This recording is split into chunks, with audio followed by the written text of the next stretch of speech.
Mm,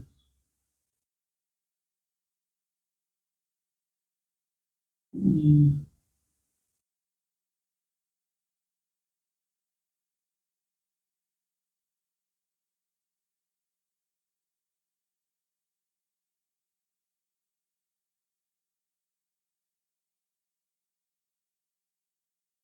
mm, mm,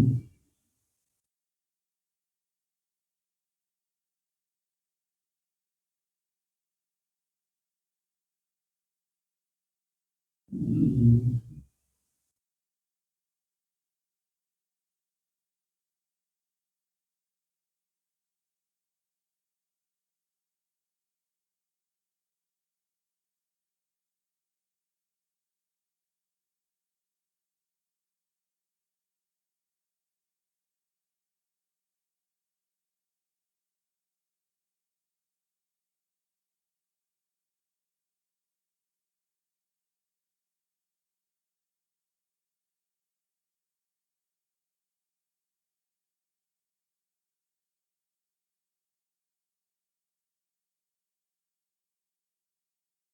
mm, mm.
हाँ,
साहिब बंदगी साहिब।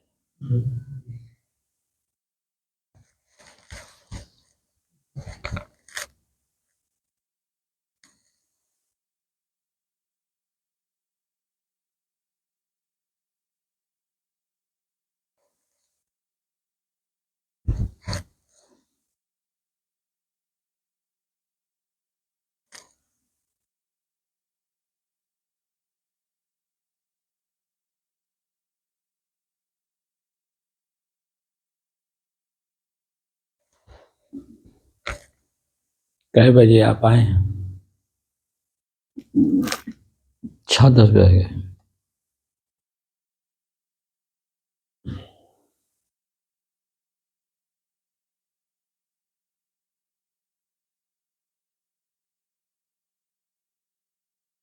छः बजकर के 10 से लेकर के और 7:50 हो रहा।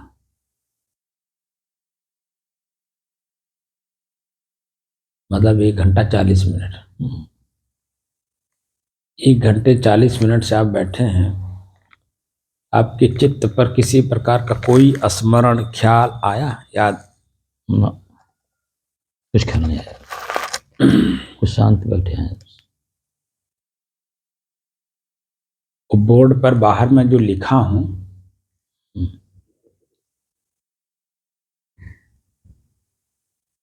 एक साध है सब सध है, सब साधे एक जाय, जैसा सींचे मूल को फूले फले अघाय।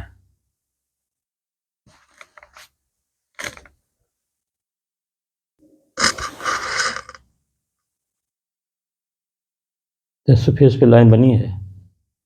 सफेद लाइन बनी है। बस वही। हाँ, चालू हो गया नंबर लाल वाला।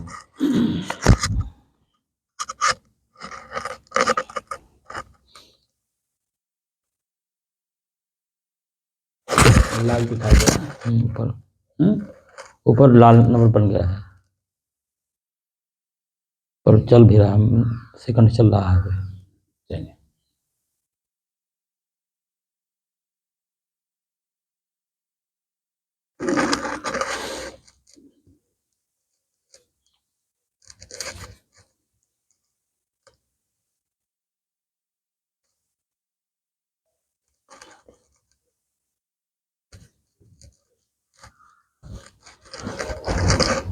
स्वरूप की स्थिति को प्राप्त करने की दृष्टि से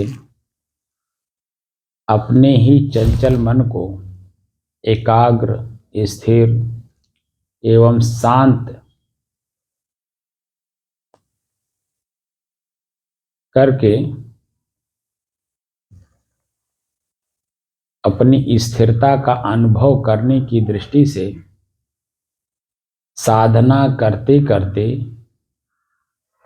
आज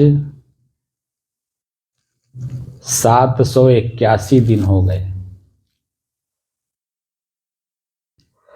तारीख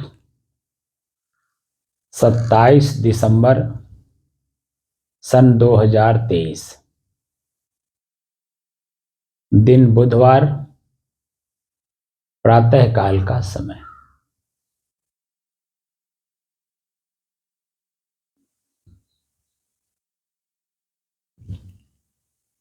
बाहर जो दीवार पर लिखाया गया है बोर्ड पे, उसमें आप पढ़ेंगे तो क्या क्या शब्द लिखा गया है। एक साधे, एक साधे सब साधिया, सब साधे एक जाय, जैसा सींचे मूल को फूले फले अघाय। सहज ध्यान रहो, सहज ध्यान रहो, गुरु के वचन समाई हो। सहज समाधि,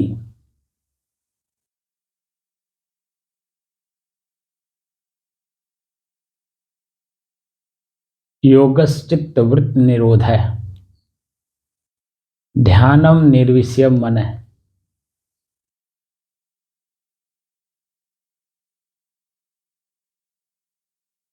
ये सब लिखा है ना जी। ये बातें शुरुआती दौर में समझ में आता था ना, क्या शब्द लिखा हुआ है। अजब लग रहा था क्या लिखा हुआ है।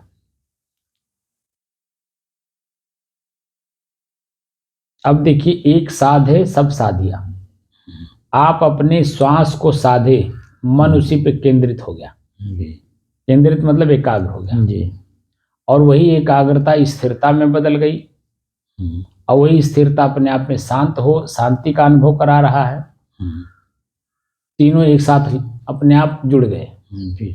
आपको अलग से जोड़ने की जरूरत नहीं है, वो अपने आप ही जैसे ही मन एकाग्र होता है वैसे तीनों अपने आप उसी में समा जाते हैं।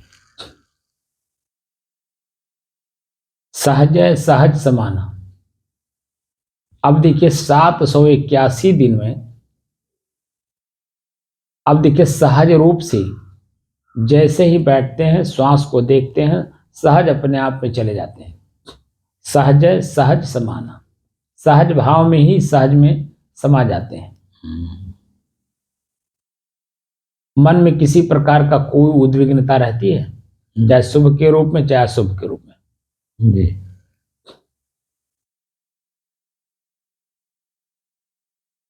और उसी को संस्कृत में कहा गया कि योगश्चित्त वृत्त निरोध है। योग क्या है? चित्त में जो वृत्त जी बनी है उसी की निराई करना। तो चित्त के पहले मन है। मन बनता कैसे है? आंख से देख के, कान से सुन के, जीभ से स्वाद लेके, पैर से चल के, हाथ से जो कुछ लेते हैं या कुछ देते हैं। लेते हैं तो हमारा मन दबता है, देते हैं तो प्रफुल्लित होता है। तो यहां जब सभी चीजें बंद हैं, आंख बंद है, दृश्य नहीं देख रहा है, कान बंद है, कोई शब्द नहीं सुन रहा है, मुंह बंद है तो जीभ स्वाद नहीं ले रहा है, पैर चल नहीं रहा है, हाथ कुछ कर नहीं रहा है। तो ये मोटी मोटी चीजें बंद हो गई कि नहीं? जी। तो जैसे ही बंद हुई और मन अपने श्वास को देखना प्रारंभ किया, अपने ही श्वास को देखते देखते मन कहीं भी किसी भी चीज का ख्याल, स्मरण, स्मृति नहीं करता है, याद नहीं करता है। जैसे ही स्मृति, स्मरण, ख्याल, याद समाप्त होता है वैसे ही सहज रूप से सहज में अपने आप समा जाते हैं। यानी हमारी स्वरूप की स्थिति बन जाती है, स्व में स्व स्थित हो जाता है। क्या होता है? स्व में स्व अपने आप स्थित हो जाता है। इसी को मोक्ष कहते हैं। वासना निवृत्त हो गई ना, वासना मतलब इच्छा, कल्पना, जी जी, अभिलाषा, राग, द्वेष कुछ है कुछ नहीं, ना, वहाँ दैवी गुण है ना असली गुण है। ना आसुरी गुण है, जी बस मैं ही मैं हूं। जी, इसी स्थिति को प्राप्त करने के लिए ऋषि, महर्षि, संत, महात्मा हमारे अपने पूरे जीवन को समर्पित करके इस चीज को प्राप्त किए हैं। इसीलिए मैं कहता हूं ये संतों की चीज है, गृहस्थों के लिए नहीं है। इसलिए कि वो गृहस्थ के पास अध्यात्म और प्लस व्यवहार दोनों चीजें होती हैं, तो इसीलिए दोनों के मध्य में वो दुखी हो जाता है और दुखी हो जाता है, क्योंकि कोई किनारा नहीं पकड़ पाता। गृहस्थी तो पूरा दुख का कारण है ही है। अध्यात्म में आता है तो अध्यात्म का पूरा अनुभव न करने के कारण इधर के भी उधर के भी बीच में बेचारा अटका रहता है, न इधर का हो रहा न उधर का हो रहा है।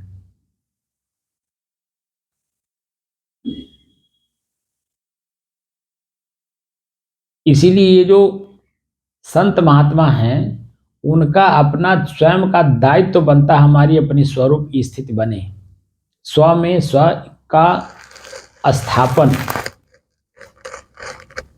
उसे ही स्थिति बोलते हैं। स्व में स्व स्थित हो जाता है। प्रतिदिन चाहे साधु हो चाहे गृहस्थ हो, चाहे विद्वान हो चाहे गंवार हो, अनपढ़ हो, सभी लोग प्रकृति के नियमानुसार नींद में जाते हैं कि नहीं? जी जाते हैं। 4 से 6 घंटा नींद में रहते हैं। जी, लेकिन क्या वह नींद अवस्था उनकी स्वरूप स्थित होती है? रहते हैं स्वरूप स्थिति में, जी, लेकिन क्या उन्हें जानकारी है? ना। इसीलिए मैं बार बार कह रहा था कि देखकर, जानकर और समझ करके जो काम किया जाता है उसी के परिणाम में ही हमारा मन शांत भी होता है, उद्वेगित भी होता है, उत्तेजित भी होता है, प्रसन्नचित भी होता है, दुखी भी होता है, पीड़ित भी होता है। और इन सब से परे जाकर के अपने आप में शांत भी होता है। जब देख कर करेंगे तब आपकी इन सब चीजों से अलग होकर के अपने आप की स्थिति बनेगी। जब जानेंगे, समझेंगे, करेंगे तब ना अनुभव होगा। जी, अनुमाने पीछे भाव मन उत्पन्न होना। अब बताइए, आप प्रयोग करते करते यहां तक आए, जी, अब जैसे ही बैठते हैं हमारी भी बात आपको सुनने का मन नहीं करता है। जी, अब देखिए, मैं बोल रहा हूं, कान सुन रहा है, तो कान सुन रहा है, जितना ही शब्द सुनेगा उतना ही मन बनेगा। जी, इसकी भी अब जरूरत नहीं है। जी, अब बस ये है कि जितना ही आप शांत भाव में बने रहें, अपनी श्वास को बार बार देखें। कल जो मैं कह रहा था जी, कि आपकी स्थिति घर पर भी बननी चाहिए। जी, आपके ही बच्चे हमारे पास तक ये आलोचना लेकर के आए आपकी, उनको लगेगा ये गलत काम कर रहे हैं, इसलिए आलोचना करेंगे, जो कि आप सही दिशा जा रहे हैं। वह आलोचना का कोई वहां सवाल ही नहीं है, लेकिन उनके समझ से ये कार्य परे है, इसलिए वो आपकी बात आलोचना के रूप में लेंगे, आपके कार्य को आलोचना के रूप में लेंगे। क्योंकि आप खेत में जा नहीं रहे हैं, आप दुकान पे जा नहीं रहे हैं, नात बात हित मित्र के यहाँ जा नहीं रहे हैं, बाजार आप सामान लेने जा नहीं रहे हैं। क्योंकि जहां भी आप जाएंगे आपका शरीर जाएगा, शरीर की इंद्रियां जाएंगी और उतना ही मन बनेगा। तो ये जो 2 घंटे आप कमाई कर रहे हैं, ये 2 घंटे का कमाई 5 मिनट में ध्वस्त हो जाएगा। 5 मिनट लगेगा, 5 मिनट भी नहीं लगेगा। जैसे बाहर आपने देखा, आपकी स्थिति जो बनी थी वह स्थिति तुरंत बाहरी लक्ष्य पर तुरंत केंद्रित हो जाएगा, अब ये यहीं ध्वस्त हो जाएगा, अब वो मन बनना शुरू हो जाएगा। लेकिन इस बात को उनको पता है, आपके बहू को, बेटे को, नाती को, आपके नात बात हित मित्र को, किसी को पता नहीं, किसी को पता नहीं है। क्योंकि कोई भी ये कार्य आपके पास यहाँ बैठ करके कर नहीं रहा है जी, ना ही मेरी बात को सुन रहा है जी, इसलिए उन्हें इस सब चीजों का कोई ज्ञान नहीं है। तो इसलिए हमें स्वयं बचा के चलना होगा। जी। हमारी सतर्कता ही हमारी सावधानी है, और हमारी सावधानी ही हमारी साधना है, और हमारी साधना ही हमारे स्वरूप स्थिति का मजबूती है। बात समझ रहे हैं? जी जी। अभी तक तो हम लोगों ने सबकी बात सुन सुन करके कर करके अपने मन बनाए, अपना स्वयं का ही मन बनाते रहे, जी। और चित्त पर वो हलचल होता रहा। अब योगस चित्त वृत्त निरोध। योग क्या है? चित्त में जो वृत्त पहले से बनी हुई है जी। उसकी निराई करनी है। तो निराई कैसे करेंगे? जो आंख से आज देख रहे हैं वो पहले देख चुके हैं, मन बना हुआ है। जी। कहाँ कहाँ गए हैं, क्या क्या देखे हैं, किसको किसको देखे हैं। आप कितने ऐसे अफसरों का चेहरा देखे होंगे जो आज वो चेहरा नहीं है। जी। चेहरा क्या, वो शरीर ही नहीं है। शुरुआती दौर में जब ज्वाइन किए होंगे तो जो अफसर रहे होंगे वो क्या आज हैं? नहीं, सब मर गए। मर न रहने का मतलब ही मरना हुआ ना। जी। तो लेकिन वो जो चेहरा है वो आज भी आपके मन मस्तिष्क में उभरता होगा। जी। जिसे आप देखना चाहें, आपके मन मस्तिष्क में वो हैं, लेकिन वो शरीर से नहीं है वर्तमान में। जी। और अगर वो हों भी तो उनका मांसपेशियां गल गई होगी, चेहरे पे झुर्री पड़ गई होगी, और आज उनको पहचानना चाहिए तो नहीं पहचान पाएंगे। जी। क्योंकि जिस समय में वो मिले थे उस समय में वो जवान थे और आप अभी बच्चा थे। जी। नए थे आप। तो उस समय में शरीर का जो स्थिति था वो स्थिति अभी रिटायरमेंट होने के बाद भी वो होंगे, और आप भी हैं। आप जाके मिलिए तो वो आपको नहीं पहचान पाएंगे, आप उनको नहीं पहचान पाओगे, क्योंकि शरीर के जो कण कण है वो सब बदल चुके हैं, चेहरा बदल चुका है, कुछ न कुछ अंतर आ चुका है। जैसे ही वार्तालाप होगा, सर मैं आपके पास मिलने आया हूं, मैं फला व्यक्ति हूं, फला जगह पे मैं फला काम आपका करता था, जैसे ही वो उनके कान में पड़ेगा तैसे वो पहचान लेंगे, वो चेहरा अपने आप अंदर से आ जाएगा।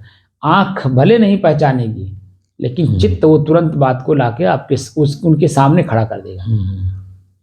और वही बातें जब वो बताएंगे तो आपके चित्त में जो पहले से मतलब बना हुआ है वो तुरंत उभर के आ जाएगा। यही हमारे चित्त की चंचलता है, और वही चित्त में भरा पड़ा है, उसी की निराई करनी है। तो कैसे निराई करेंगे? तो प्राकृतिक रूप से, आध्यात्मिक रूप से, यानी व्यवहारिक रूप से और आध्यात्मिक रूप से, दोनों रूप से आपके मन को चिंतन करना होगा।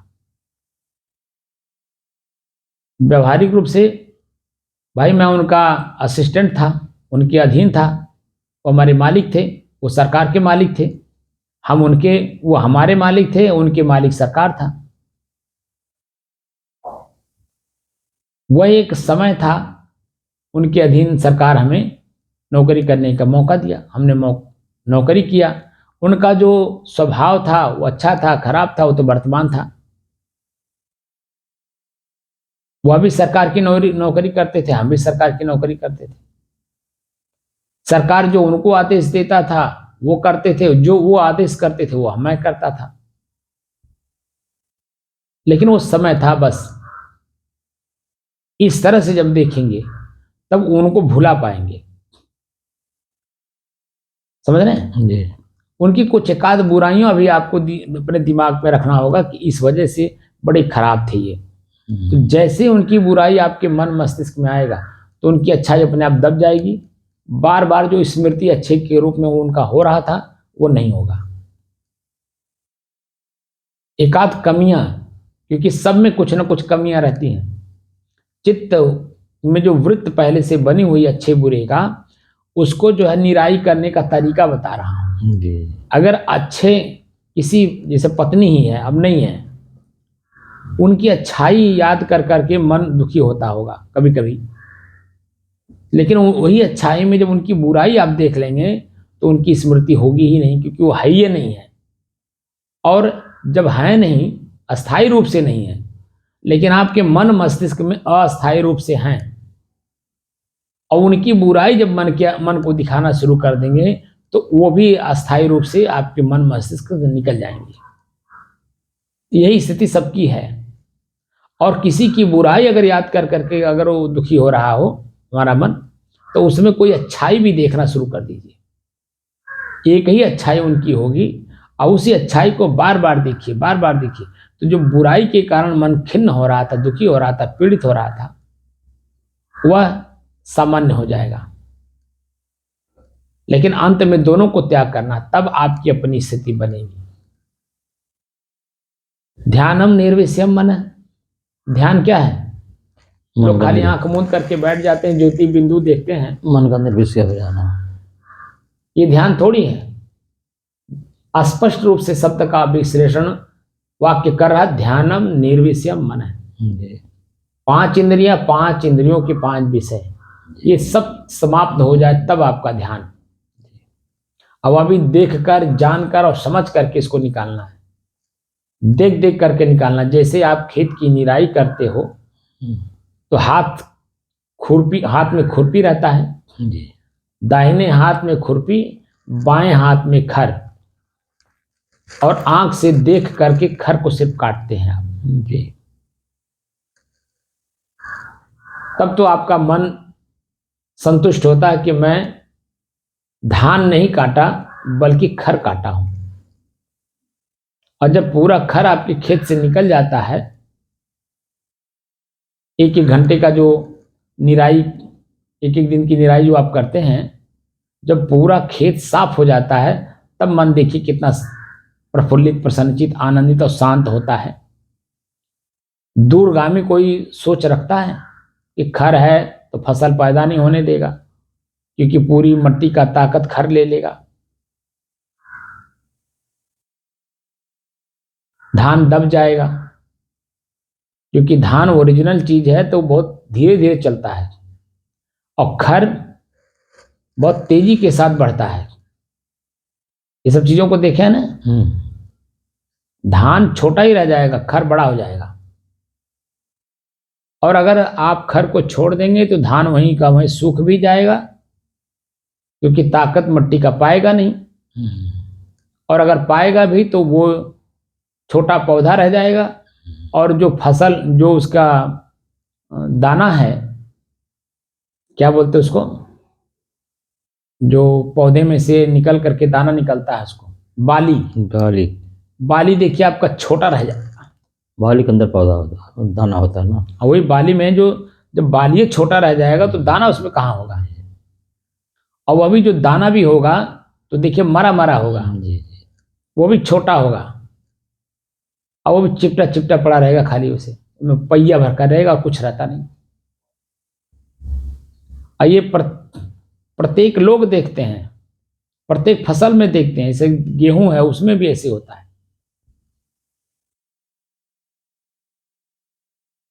कुल कहने का मतलब हमें फसल लेनी है तो चित्त की प्रसन्नता का,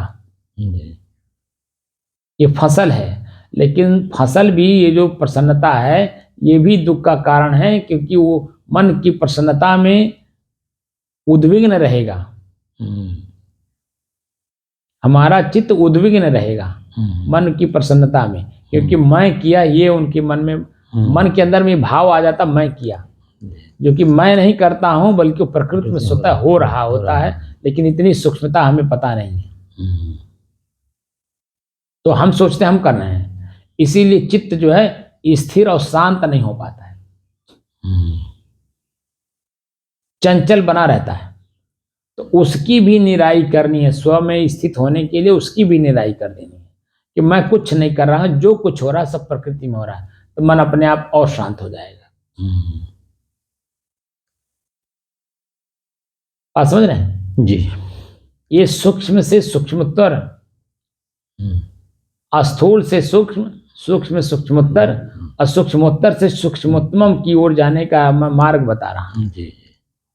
आपके मन मस्तिष्क में जो स्थूल भाषा भरा पड़ा है, उसको सूक्ष्म की ओर ले जा रहा हूं, और सूक्ष्म को सूक्ष्मोत्तर की ओर लेकर के आपको सूक्ष्मोत्तम बनाना चाहता हूं। जो स्थिति अभी 1 घंटे से बनी थी आपकी, ये सूक्ष्मोत्तम में थी, लेकिन जी। आपको पता नहीं है, और उसी की जानकारी देना मेरा कर्तव्य है। जी जी क्योंकि मैं अभ्यास मैं करा रहा हूँ, जानकारी मुझे है, इसलिए शब्द के माध्यम से कान में आपके डाल दूं जी। कि जो स्थिति बनी हुई है यही स्थिति आपकी ध्यानम निर्विष्यम मन है, यही योगश्चित्त वृत्त निरोधा है, और यही एक साधे सब साधिया है, और यही स्थिति आपकी सहज सहज सहज समाना। स्थिति एक है, शब्द देखिए कितनी है। जी जैसे पानी एक है, कोई वाटर कहता है, कोई पानी कहता है, कोई जल कहता है, कोई आब कहता है, ठीक है ना। जी जल एक है, वैसे ही ये आपकी अपनी स्थिति एक है,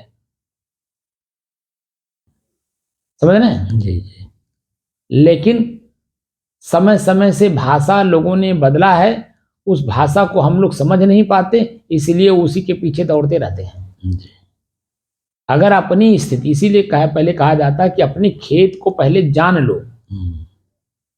जब खेत को खेत जानोगे तो सबसे पहले आप जानोगे ये परती है, मेरा ही खेत परती पड़ गया, तो परती तोड़ोगे। परती तोड़ने के बाद तब आपको पता चलेगा अब तो परती टूट गई, अब क्या रह गया। तो इसमें जो परती के साथ साथ जो दूब था, खर था, वो इसमें अभी है, तो उसको चिखुरते हैं कि नहीं। तो चिखुरने के बाद फिर आपके मन मस्तिष्क में उभर के आता है कि अभी इसमें कंकड़ पत्थर भी है, फिर उसको भी बीनते हैं कि नहीं जी। फिर उसके बाद उसी खेत की जुताई भी 3-4 बार करते हैं, खेत को खेत की तरह पूर्ण रूप से बनाते हैं, तब उसमें आप अच्छा खासा तंदुरुस्त बीज उसमें डालते हैं। यही स्थिति हम लोगों की है। हम लोग हैं किसान, असली किसान हम संत लोग हैं। चित्त पहले हमारा परती पड़ा हुआ है, उसको हम लोग तोड़ते हैं, उसमें जो खर खुदवार है उसको चिखुरते हैं, उसमें जो कंकड़ पत्थर पड़ा हुआ है उसको हम निकाल कर फेंकते हैं, चित्त को एकदम निर्मल बनाते हैं, स्वस्थ बनाते हैं। तब उसमें हम लोग वासना निवृत्ति का बीज डालते हैं कि इस तरह से आपकी अपनी जो जन्म मरण का मूल कारण वासना है, इसकी निराई कैसे की जाएगी, उसकी बीज डालते हैं। फसल कैसे पैदावार लेंगे, स्वरूप स्थित रूपी फसल हम कैसे लेंगे, तब हम शुद्ध बीज डालते हैं। दया, क्षमा, संतोष, धैर्य, विचार, विवेक, गुरु भक्ति, नम्रता, कोमलता, ये सब शुद्ध बीज हैं, और इसमें भी कर्म करा करके हम लोग उसको तंदुरुस्त बनाते हैं। तब जा करके धीरे धीरे स्व में स्व का स्थिति बनती है। समझे नहीं आप जी। अब आम आदमी को हम स्वरूप स्थिति के बारे में बताएं, जो पान खा रहा हो, पुकार खा रहा हो, बीड़ी पी रहा हो, सिगरेट पी रहा हो, दारू पी रहा हो, मीट मांस मछली खा रहा हो, गाली गलौज कर रहा हो, ईर्ष्या कर रहा हो, अब आप बता दो इस भाषा को क्या समझेगा वो। और ऐसे ही हो रहा है। हमारे संत महात्मा जो वर्तमान में किसी भी शिष्य को 12 साल तक रख करके उसके सभी अच्छाई बुराई को परित्याग करा करके स्वरूप स्थिति का अनुभव नहीं करा पा रहे हैं, तो देखिए वो लोग, जो लोग संत बन करके कथावाचक बन गए, एक संत का भेष बना करके अपने आप को संत मानने लगे, आम पब्लिक उन्हें संत नहीं कह रही है, वो स्वयं अपने आप को संत कह रहे हैं, स्वयं अपने आप को आचार्य कह रहे हैं। आचार्य का मतलब होता है अगुआ, किसी सिद्धांत का अगुआ, अंत में जिसका परिणाम अच्छाई हो उसका अगुआ। लेकिन अगुआ खुद पछुआ बना हुआ है, तो पछुआ को अगुआ का सानिध्य कैसे मिलेगा। जी जी।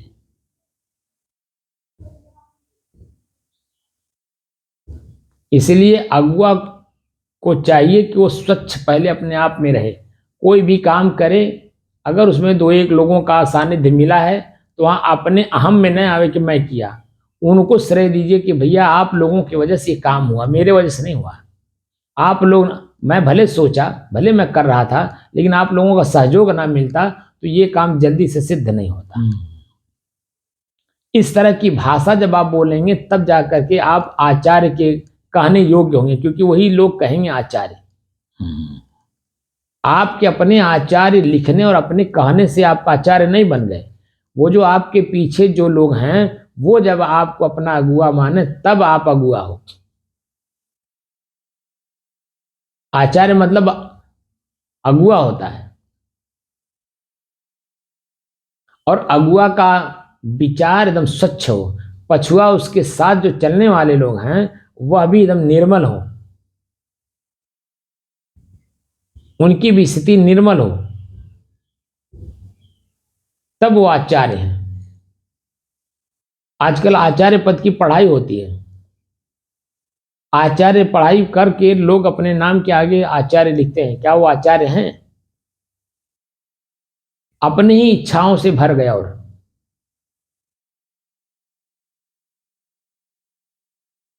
तो जब अपने खुद इच्छाएं में भर गए तो आचार्य कहां रह गए? वो तो खाली एक शब्द रह गया, और वही अहंकार हो गया। वही अहंकार में आदमी डूबा पड़ा है, मैं आचार्य हूं, मैं आचार्य, मेरी बात सुनता नहीं। आप स्वयं अपने आवाज को, दो आवाज भीतर में आती है, उन दोनों आवाज को आप क्या सुनते हैं? अपने ही भीतर की आवाज को तो आप नहीं सुनते हो, तो आपकी आवाज को बाहर दूसरा आदमी कैसे सुनेगा? क्योंकि आपको ये नहीं मालूम जो मैं आवाज निकाल रहा हूं उसमें कितनी अच्छाई है, कितनी बुराई है, कितनी सच्चाई है, आपको खुद नहीं पता है। और आप बोले जा रहे हैं, शब्द पे शब्द बोले जा रहे हैं, और अपने आप को मान लिए कि मैं आचार्य डिग्री से, मैं आचार्य डिग्री धारक हूं।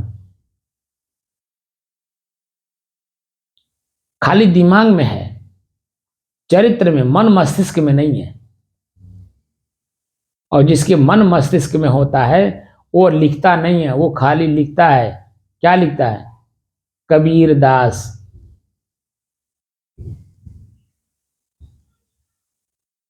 कबीर साहब के कहीं भी नाम के आगे उन्होंने महामंडलेश्वर, श्री श्री 108, 1008 या इतना विभूति पाद, ये पाद, वो पाद, कुछ भी उन्होंने नहीं लिखा है। बस सीधे सीधे अपने आप को दास बना दिया, क्योंकि मैं का ज्ञान हो गया ना, मैं स्वयं कौन हूं और शरीर मेरा है। तो जब मेरा है तो मेरा का मतलब मेरा एक साधन है, तो साधन को साधन की तरह उन्होंने प्रयोग किया, सेवा में लगा दिया, स्वयं की सेवा में और साथ साथ जो मेरे जैसे लोग हैं उनकी सेवा में। यानी जो मैं हूं वही आप है, जो आप हैं वही मैं हूं, उनकी सेवा में लगा दिए। कोई भी जैसे मेरे पास आया तो उसकी आवश्यकता क्या है? भूख की, प्यास की, नींद की, ज्ञान की, जो कुछ भी उसकी आवश्यकता और अब मेरे पास है, आवश्यकता उसकी और वह आवश्यकता पूर्ति के साधन मेरे पास है, तो मेरा कर्तव्य बनता है कि तत्काल में उसे हम दे करके उसको आत्म संतुष्टि करें। क्योंकि वो लेने आया, आप तुरंत दे दीजिए, और जैसे वो प्राप्त करता है उसका मन देखिए खिलखिला के हंस देता, अंदर से प्रसन्नचित होता है। वो बाहर प्रकट नहीं होता है, उसकी स्वतः की अपनी स्थिति प्रफुल्लित, प्रसन्नचित, आनंदित होती है। और वही स्थिति आपकी भी बनती है कि चलो मेरे पास था, मेरा सामान मेरे किसी काम का नहीं था, पड़ा हुआ था, ये इनके काम आ गया, बहुत अच्छा हुआ। तो दोनों की मानसिक स्थिति एक जैसी हो जाती है। लेकिन जब आप वहीं आप नहीं देते हैं और अपने मन में ये बात बना के रखते, मैं बड़े परिश्रम से इसे खरीदा हूं और खरीद करके मैं रखा हूं आरती बिरते के लिए, अपने काम के लिए रखा हूं, ये कैसे इनको कैसे दे दे? तब उसके मन में अंतर्द्वंद, क्योंकि पहले अंतर्द्वंद आपके मन में हुआ और वही अंतर्द्वंद उसके मन में हो जाएगा। देखो इनके पास है, दे नहीं रहे हैं, तो कितनी बात मन में सोच जाएगा, आपको कुछ पता है? इसका मतलब उसका मन दुखी हो गया, पीड़ित हो गया। इसीलिए बहुत सारी बातें अच्छी भी सोच लेगा, बुरी भी सोच लेगा। तो अच्छा कम सोचेगा, बुरा ज्यादा सोचेगा। तो जब उसकी भावना और आपकी भावना में मेल नहीं खाएगा तो दोनों की चित्त वृत्तियां एक जैसी कैसे होंगी, यानी प्रफुल्लित प्रसन्नचित आनंदित कैसे होंगी, दोनों की स्थिति एक जैसी कैसे होगी? नहीं हो पाएगी ना। जी नहीं हो पाएगी। इसीलिए हम साधकों का एक कर्तव्य बनता है कि अपने चित्त में किसी प्रकार का हलचल न होने दें, इसीलिए अपरिग्रही ना हो, अपरिग्रही बने, न कि परिग्रही। अपरिग्रही का मतलब कोई भी चीजें आप स्टोर मत करिए, अपने पास इकट्ठा मत करिए। अगर आप इकट्ठा करते हैं बाहरी किसी चीज को, तो बाहर के लोगों का दृष्टि आपके ज्ञान पर नहीं बल्कि आपके बाहरी धन पर, संपत्ति पर, आपके बाहरी चीजों पर उसका, क्योंकि आंख देखेगा मन बनेगा, और अगर वो मांगेगा आप नहीं देंगे तो उसको कष्ट होगा। तो कष्ट के लिए नहीं बल्कि प्रसन्न होने के लिए अपने पास कोई चीज रखिए ही मत। और ये एक आदमी भी अगर आपके पास आएगा तो आपकी बात को सुनेगा, क्योंकि आपके बाहर कुछ है ही नहीं है, तब वो आपके भीतर की बात को सुनेगा। और उस समय में जब आप उसके मन मस्तिष्क में अपने शब्द कान के माध्यम से उसके मन मस्तिष्क में अपनी आवाज को डालेंगे, अपने शब्द को डालेंगे, तब वो प्रफुल्लित प्रसन्नचित होकर के आपके शब्द को एकाग्र होकर के सुनेगा। और उस समय में जब आप शब्द देते हैं एकाग्र होकर के सुनता है, तब दोनों की स्थिति फिर एक जैसी बन जाती है। जैसे आप हैं, आपका मन मस्तिष्क एकाग्र होकर के मेरी आवाज को सुनता है जी, और मन मस्तिष्क सुनते सुनते एकदम शांत हो जाता है, स्थिर हो जाता है। जी, उसमें किसी प्रकार का हलचल नहीं होता है, क्योंकि मेरे अंदर में कोई इच्छा नहीं है आपसे प्राप्त करने का, और ना ही आपके अंदर में कोई इच्छा है इनके पास है तो हम ले लें। इसलिए दोनों की स्थिति एक जैसी बनती है, और यही स्थिति स्वरूप स्थिति की गुरु के माध्यम से शिष्य के अंदर में ट्रांसफर किया जाता है। जब हम ये बात कहेंगे बार बार कि आइए हम हमारा शिष्य बन जाइए और ये मठ का आपको महंत बना देंगे, तो ये शब्द और एक शब्द है कि भैया ये मठ मंदिर आश्रम ये तो ट्रांसफरेबल है, आज मेरे पास है कल आपके पास, परसों उनके पास है, कोई न कोई ले लेगा। लेकिन एक ऐसी चीज प्राप्त करिए कि जो कभी आपसे अलग ना हो, वो है स्वरूप स्थिति। स्वरूप स्थित रूपी धन प्राप्त करिए जो कि कभी आपसे अलग नहीं होगा। और उसके बारे में अगर कोई जानकारी आप किसी को देंगे भी तो पहले तो लोग आश्चर्यचकित होंगे, दूसरे उसको लेना नहीं चाहेंगे, तीसरे अगर ले भी लेंगे तो उनका कल्याण हो जाएगा, यानी उनका भी चित्त मन प्रसन्नचित आनंदित और निर्छल निर्द्वंद हो जाएगा।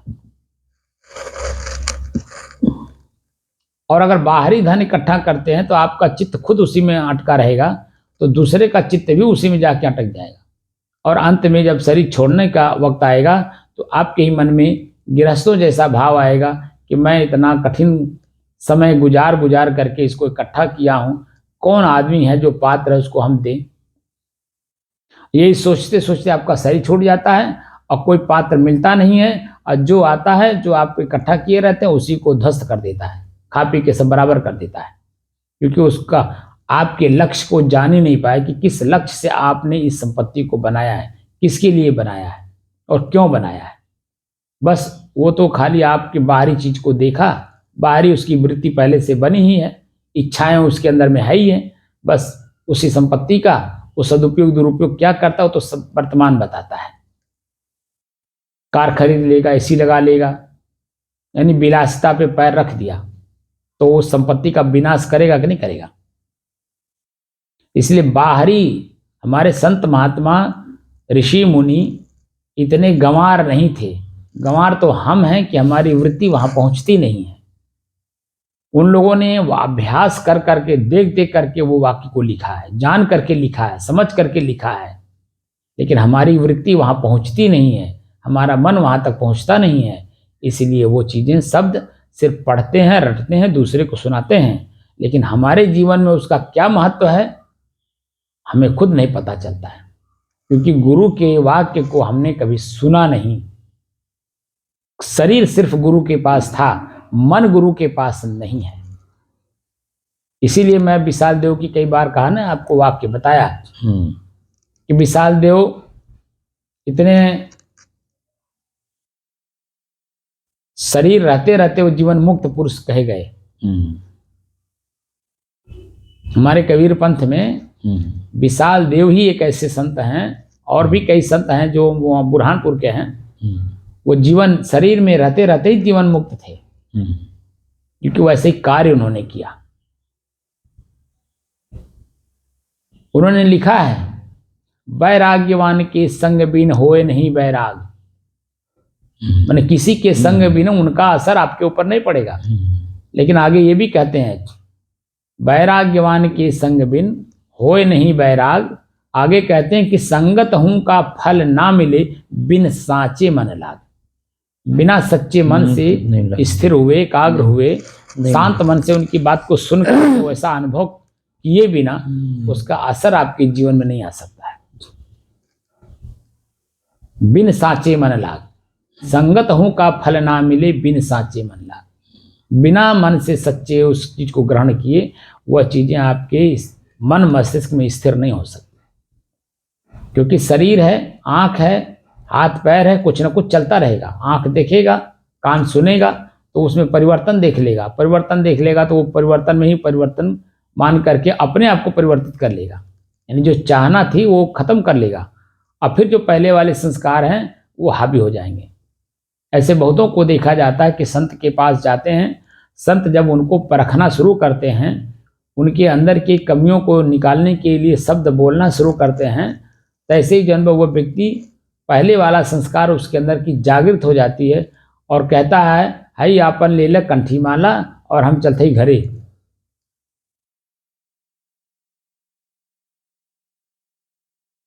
समझे नहीं आप? घर में हुई खटपट, चल बाबा के मठ पर, बाबा बतावे काम, अब बंदा रमते राम। तो वो न इधर के हुए न उधर के हुए, वो कहीं के नहीं होते हैं। वो त्रिशंकु, उसी को ऐसे ही लोगों को त्रिशंकु शब्द से प्रयोग किया गया। त्रिशंकु बन जाते हैं आदमी, बीच में लटके रहते हैं, ना इधर के होते ना उधर के होते। तो जीवन में दुख कौन भोगेगा? अब ऐसे त्रिशंकु लोग लाखों करोड़ों लोग हैं। हम लोगों के पास आते हैं। मैंने बहुतों को देखा है कि जब हम संत बन रहे थे उस समय में अभिलाष साहब के पास प्लस अभिलाष साहब के गुरु जी के रामस्वरूप साहब के पास हमने सैकड़ों की तादाद में ब्रह्मचारियों को देखा है उस समय में, और सब वही 18-20 साल यानी 25 साल के अंदर के ही। लेकिन आज स्थिति ये है, सैकड़ों में से गिने चुने 2-4-10 ठो हैं बस। सब आए और चले गए। कहाँ गए? जहाँ से आए थे उसी गृहस्थी में फिर चले गए, उसी माता पिता के पास चले गए। माता पिता उनको अपना दायित्व समझ करके शादी विवाह कर दिए। अब वो बेचारे वही जिस घिसरी में पहले थे उसी घिसरी फिर वापस चले गए, जिससे मुक्त प्राप्त करने आए थे, मोक्ष प्राप्त करने गुरु के पास आए थे। और गुरु जी जब उनको मोक्ष प्राप्त करने के साधन बताने लगे कि अपना काम स्वयं निपटाना है, अपना स्वयं का काम स्वयं निपटाना है, जब वो बताने लगे कि अपना कपड़ा स्वयं धो, अपना बर्तन स्वयं बनाओ मांजो, अपना भोजन स्वयं बनाओ, अपना के साथ साथ दूसरे के लिए भी भोजन स्वयं बनाओ, सेवा में लगो, जब इस तरह की बात चलने लगी तो भागकर घर चले गए। क्योंकि उनको लगन ही नहीं था कि मैं कुछ करने आया हूं, कुछ सीखने आया हूं, कुछ जानने आया हूं, कुछ समझने आया हूं, कुछ पता नहीं। और मेरे जैसा बनने में, मैं जैसा बना हूं गुरु जी के कहने के अनुसार, स्वरूप स्थिति जो मेरी बनी, वह स्वरूप स्थिति में मैं तो किसी को नहीं देख पाता हूं। क्योंकि यहां हर चीज का परित्याग करना पड़ता है, परित्याग भी करना पड़ता है और सदुपयोग भी करना पड़ता है। ज्यों आवे त्यों फेरी का भी भाषा रखना पड़ता है।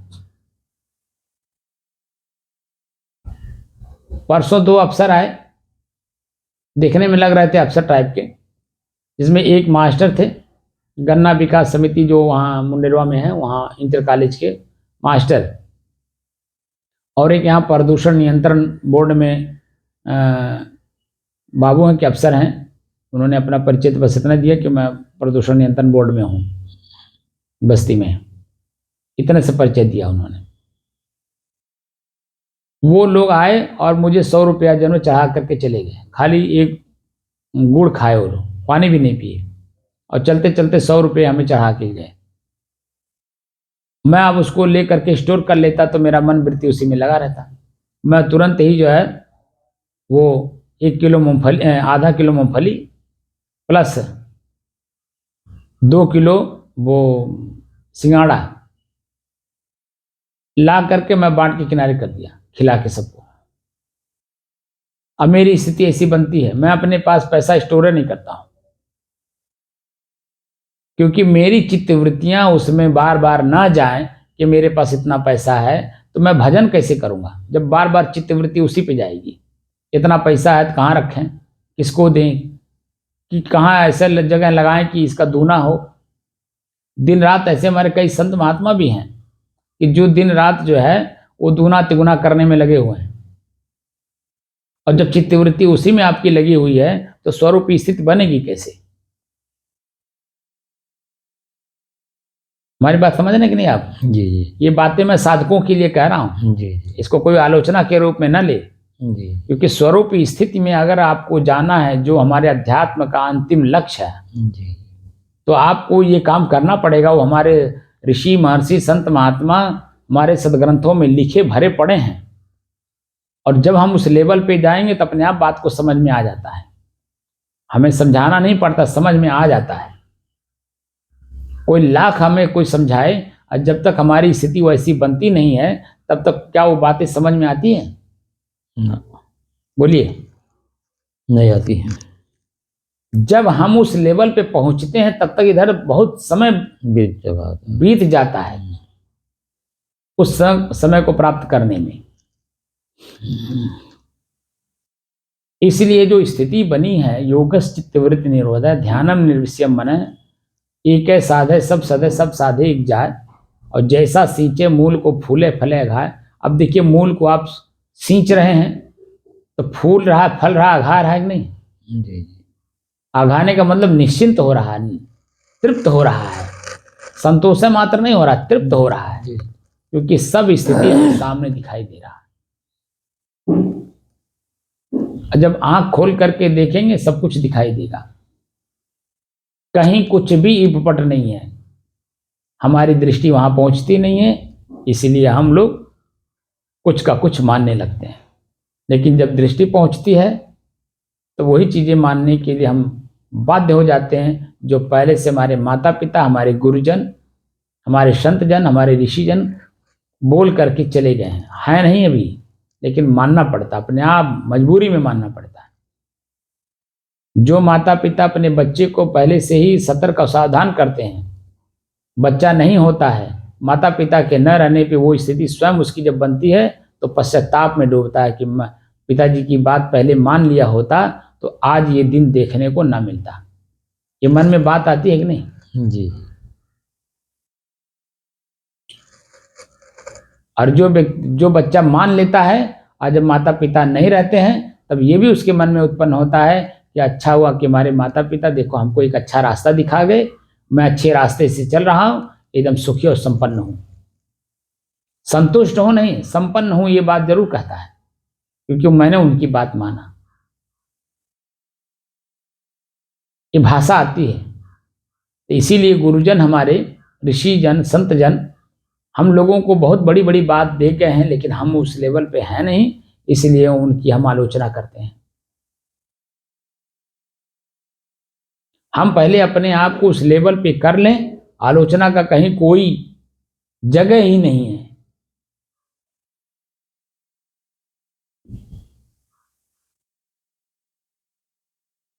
क्योंकि मैं उस लेवल पे आ गया, इसलिए आलोचना का कहीं जगह नहीं है। लेकिन जब मैं उस जगह पे हूं नहीं, तो जो मन कहेगा तो करना ही पड़ेगा। मन क्या क्या कहता है, सबका अपना मन, स्वयं लोग पढ़ते हैं अपने मन को। मन क्या क्या सोचवाता है, चित्त क्या क्या उस पर अनुसंधान करता रहता है। दुखी सुखी होते रहते हैं, लेकिन स्थिर शांत निश्चिंत नहीं हो पाते, तृप्त नहीं हो पाते। तो ये जो स्थिति बनी है, इसी स्थिति को हमें मजबूत करना है। जितना ही मजबूत हो उतना ही जान लीजिए कि ये जीवन आपका सार्थक हो रहा है, ये समय सार्थक हो रहा है, धन संपत्ति सब कुछ सार्थक हो रहा है। और अगर इस स्थिति में जरा सा भी कहीं कुछ त्रुटि हो जाएगी, सब बालू के भीत की तरह सब नीचे धस ध्वस्त हो जाएगा।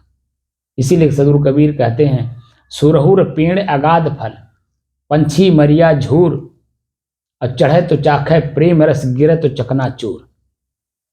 बात समझ रहे हैं? जी हम लोग आप पेड़ चढ़ रहे हैं जी और उस फल को प्राप्त करने में लगे हैं। अगर वो मिल गया, वहां तक चढ़ गए तो मिल गया, और अगर नीचे देखे तो गिरेंगे तो चकनाचूर हो जाएंगे।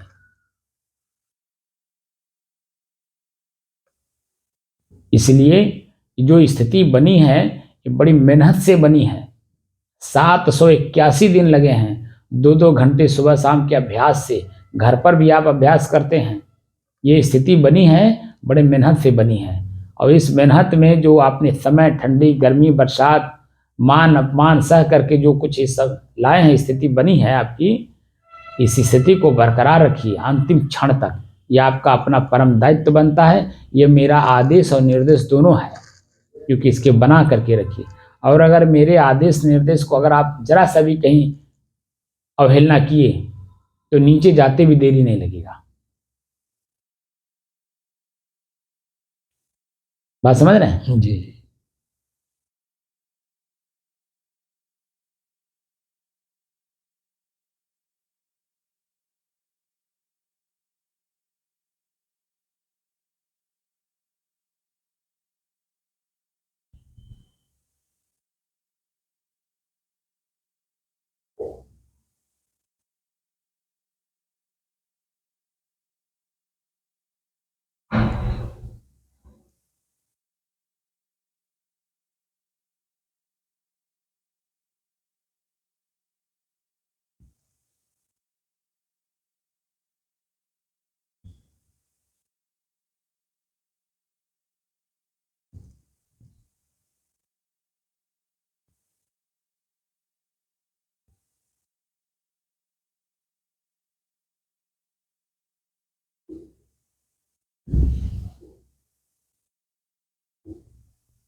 साहिब बंद।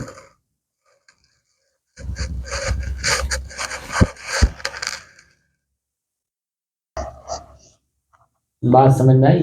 जी अब तो मेरा भी बोलने का मन नहीं करता है, लेकिन बोल करके समझाना हमारा कर्तव्य बनता है, क्योंकि जो स्थिति बन रही है वो स्थिति जो हमारे धर्मशास्त्र में बताए गए हैं, वो शब्द भी आपको जानना जरूरी है। अगर शब्द को आप जानेंगे नहीं तो आपकी चित्त वृत्तियां संतुष्ट तृप्त नहीं हो ना, इसलिए हमें बताना जरूरी पड़ता है, इसलिए बोलना पड़ता है कि कौन स्थिति कैसा है। हाँ, इसीलिए अब कोई बात नहीं है। बाकी तो अगर ना बोला जाए तो ज़्यादा अच्छा है। तो देखते ही हैं, अब जो आवाज़ हमारी निकलती है भले वो आप सुनते हैं, लेकिन करवासन टाइप का लगता है। लेकिन हमारा कर्तव्य बनता है कि हम बता दें, क्योंकि वो स्थिति आप शब्द को जानते हैं, जानकारी हाँ, तो जानकारी करने की दृष्टि से मैं उस, क्योंकि प्रैक्टिकल भी हो रहा है, साथ साथ थ्योरी की जरूरत है, थ्योरी की जरूरत है, साथ साथ प्रैक्टिकल की भी जरूरत है, दोनों साथ साथ चल रहा है। इसलिए इसको करवासन समझ करके जानकारी प्राप्त करने की, कौन से शब्द पे हम स्थिर हैं, है ना। पानी पी रहे हैं तो पानी मांग के पी रहे हैं कि वाटर मांग के पी रहे हैं, प्लीज गिव मी वाटर, भैया पानी पिया दे। बात तो दोनों एक है, जी खाली भाषा का अंतर हुआ। हमें प्यास मिटानी है अपनी, जी यानी अपने मन के अंदर में जो वासना है जी उसकी निवृत्ति करनी है, न कि जो है हमें प्रवृत्ति में जाना है। इसलिए अपने ही मन को एकाग्र, स्थिर और शांत करने की जो विधि हमारे शास्त्रों में, जी वेदों में, उपनिषदों में बताई गई है, उसी का हमें अनुसरण करना है। जी बाकी जो बाहरी बाह्य वृत्ति वाले लोग हैं, वह हमको आपको बस खाली बच्चे की तरह हमारे साथ खेल खेलते हैं, क्योंकि वो भी बच्चा ही है। इच्छाधारी का मतलब बच्चा, और हम तो इच्छाधारी ही हैं, और सामने वाला हमारा गुरु भी इच्छाधारी है। तो दोनों में क्या होगा? खेल होगा। खेल होगा। और खेल खेलते खेलते आगे चल के क्या होगा? मारपीट भी हो सकता है, द्वेष भी हो सकता है, कुछ भी हो सकता है, जो वर्तमान में हर जगह स्थिति दिखाई भी दे रही है। इसलिए हम लोगों को क्या करना है? अपनी ही स्थिति में मजबूत रहना है, और बल्कि मजबूत करना भी अपनी स्थिति को। इसलिए बाहर की हर चीज को परित्याग करना है। जितना ही परित्याग करेंगे उतनी ही आपकी स्थिति मजबूत होगी, और जितने संग्रह करेंगे उतनी कमजोर होगी। और पहले से कमजोर थी ही। हम लोग बाहरी धन को इकट्ठा कर करके अपने आप में कमजोर थी। चित्तवृत्तियां हमारी चंचल थी, दुखी थी, पीड़ित थी, और अब जा करके उनको त्याग करते करते करते करते करते अब जा करके 781 दिन में मन एकदम तृप्त और संतुष्ट है। तो 781 दिन कम नहीं होता है। 4-4 घंटे का अभ्यास, 6-6 घंटे का अभ्यास, 10-10 घंटे का अभ्यास कम नहीं होता, बहुत होता है। और उसी के देन है कि आज आपका मन, शरीर, इंद्रियां सब शिथिल और शांत है। शिथिल भी हैं और शांत भी हैं और स्थिर भी हैं। और हमारी स्वयं की अपनी स्थिति अब मजबूत हो रही है। जो स्वरूप स्थिति है, आत्म स्थिति, जो शब्द हम लोग पढ़ते थे, अब उसका अनुभव हो रहा है कि आत्म स्थिति स्वरूप स्थिति कैसे बनती है। क्योंकि सबका परित्याग किए बिना आत्म स्थिति स्वरूप स्थिति बनती नहीं है। केवल मैंने अकेलेपन का एहसास नहीं होता है। जब तक एक एक करके सब लोग बाहर न निकल जाते भीतर की चीज, तब तक अपने अकेलेपन का एहसास नहीं होता है। केवल का मतलब हो, समाधि का मतलब अच्छाई और बुराई दोनों के मध्य की जो भी स्थिति है, और वही स्थिति बन रही है। तो समाधि भी लग रही, केवल अवस्था भी आ रहा है, स्वरूप स्थिति आत्म स्थिति भी बन रही है। बस एक काम आप वही कर रहे हैं। अपने श्वास को आप जब जैसे देखते हैं, ऐसे आपका मन, बिखरा हुआ मन, तुरंत उसी पे आके एकाग्रचित हो जाता है। एकाग्र होकर के धीरे धीरे उसी में शांत भी हो जाता है। स्थिर भी हो, स्थिर तो होता ही है, स्थिर में ही शांति है और शांति में ही स्थिरता है। दोनों दूसरे के पूरक हैं। मन केंद्रित हुआ, दोनों अपने आप उसमें जुड़ गए और आपकी स्थिति मजबूत बन गई। आपको बाहर का दुनिया का कुछ पता नहीं, न क्योंकि आंख देख नहीं रहा, कान सुन नहीं रहा, जीभ स्वाद नहीं ले रहा, हाथ पैर चल नहीं रहे, तो बाहरी दुनिया से एकदम कट गए। तब हमारी आंतरिक दुनिया यहाँ से मजबूत हो रही है। मेरी अपनी स्वयं की स्थिति भी मजबूत हो रही है। एक अच्छा साहिब